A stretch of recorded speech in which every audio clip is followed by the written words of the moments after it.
अयोध्या राम मंदिर की प्राण प्रतिष्ठा का दिन काफी नजदीक है। इस बीच AIMIM के अध्यक्ष असदुद्दीन ओवैसी ने मुस्लिम समुदाय के युवाओं से अपील की है। दरअसल एक कार्यक्रम के दौरान उन्होंने युवाओं से कहा कि भाजपा के नेतृत्व वाले केंद्र द्वारा की जा रही गतिविधियों से सावधान रहना होगा और मस्जिद देश में आबाद रहना चाहिए।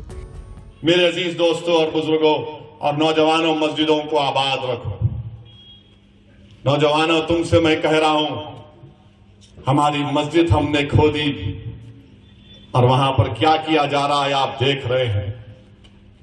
नौजवानों, क्या तुम्हारे दिलों में, हमारे दिलों में तकलीफ नहीं होती कि जिस जगह पर हमने 500 साल हय्या अल सलाह और हय्या अल फलाह की सदाएं दी, जहां पर हमने बैठकर कुरान करीम का जिक्र किया, जहां पर हमने बैठकर सलातो सलाम के नजराने पेश किए, आज वो जगह हमारे हाथ में नहीं है।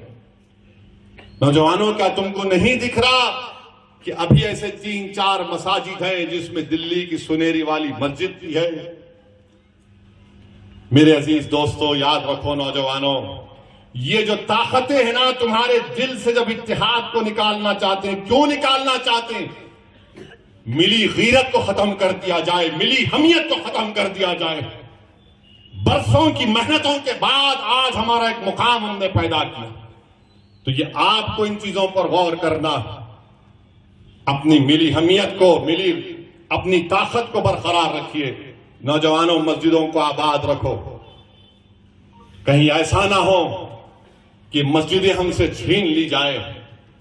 मुझे उम्मीद है कि इंशाअल्लाह ताला आज का नौजवान जो कल का बूढ़ा होगा, वो अपनी नजरों को आगे रखकर अपने दिमाग पर जोर डालकर सोचेगा कि किस तरीके से मुझे अपने आप को, अपने खानदान को, अपने शहर को, अपने महल्ले को बचाना है। इत्तेहाद एक ताकत है, इत्तेहाद एक नेमत है।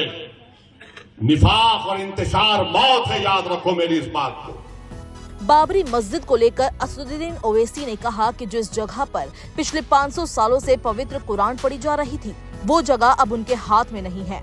इस बीच बीजेपी नेता अमित मालविया ने इस बयान को लेकर असदुद्दीन ओवैसी पर हमला बोला। उन्होंने कहा, हैदराबाद के सांसद वही कह रहे हैं जिसमें वो बेस्ट हैं, जो राम मंदिर की प्राण प्रतिष्ठा को सांप्रदायिक रंग देना है। मालविया ने लिखा, 2020 में हैदराबाद में 2 मस्जिद मोहम्मदी और मस्जिद हाशमी सचिवालय बनाने के लिए ढहा दी गई। ओवैसी इस शहर से लोकसभा के सदस्य हैं और उन्होंने इस पर कुछ नहीं कहा। आखिर तब मस्जिदों की याद नहीं आई। इसके साथ ही राम जन्मभूमि के मुख्य पुजारी आचार्य सत्येंद्र दास ने इसमें प्रतिक्रिया दी। अब मुगलों का शासन नहीं है और कि अब इसमें किसी प्रकार की क्षत पहुंचा सकते हैं। जो क्षत पहुंचाया जाएगा वो सीधा जाएगा कब्रिस्तान में। इसलिए ऐसा सोचना भी गलत है। और जो भड़का रहे हैं जवानों को, भड़काए थे यहाँ जितने आए हैं यहाँ छठ पहुंचाने के लिए, जब विवादित रामलला त्रिपाल में थे तब भी यहाँ आए थे। अब आए और सब यहाँ मारे गए और उनका कब्रिस्तान यहाँ बन गया। ऐसा जो भी इस विरोध में बोलेगा उसका केवल कब्रिस्तान बनेगा और कुछ नहीं बनेगा। रामलला का एक इंच भी कोई भी क्षति नहीं हो सकती। आपको बता दें कि अयोध्या के राम मंदिर में प्राण प्रतिष्ठा समारोह 16 जनवरी से शुरू होकर 7 दिनों तक चलेगा। अंतिम दिन यानी 22 जनवरी को सुबह की पूजा के बाद रामलला के विग्रह को मृगशिरा नक्षत्र में प्रतिष्ठित किया जाएगा।